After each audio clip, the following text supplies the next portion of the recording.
প্রিয় বন্ধুরা, তোমরা সবাই কেমন আছো? আশা করি অনেক ভালো আছো, আর আমিও অনেক ভালো আছি। আমি চলে এসেছি একটা নতুন ভিডিও নিয়ে। এই দেখো, আমি স্কুল জামা আর ক্লিপ, আমার যা যাবতীয় জিনিস লাগবে আমি নিয়ে নিয়েছিলাম। কেন বলো তো? আজকে আমার পরীক্ষা, তাই জন্য। দেখো, আমি নিয়ে নিয়েছি স্কেল, কলম, সব কিছু। পরীক্ষা তো এইসবই লাগে। তারপর আমি স্নান করে আমি রেডি হয়ে গেছি।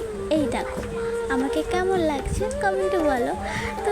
তাই জন্য স্নান করে রেডি হয়ে যাওয়ার পর, জানো, আজকে আমি রাস্তায় গিয়েছিলাম হেঁটে হেঁটে, একটা কেউ নেই। হ্যাঁ ছিল, বাট বাইকে 2-3 জন লোক যাচ্ছিল, বাট হেঁটে হেঁটে বা দাঁড়িয়ে ওখানে কেউ নেই, ফাঁকা রোদ, আর অনেক গরম ছিল আজকে। তারপর আমি যেতে যেতে গল্প করতে করতে তোমাদের সাথে আমি আমাদের স্কুল চলে এসেছি। এই দেখো, এটা আমাদের স্কুল, ঠিক আছে? আর এটা আমাদের স্কুল মাঠ। আমাদের স্কুলের পরীক্ষাটা এই দিকে পড়েছিল, তাই জন্য আমি মাঠটা ভালো করে দেখাতে পারিনি।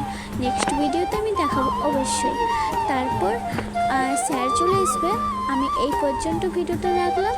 তোমাদের সাথে আবার কোনো ভিডিওতে দেখা হচ্ছে। তোমরা ভালো থাকো, আর আমার ভিডিওটা ভালো লাগলে লাইক, কমেন্ট, সাবস্ক্রাইব করে দাও, আর আমার পাশে থাকো। টাটা।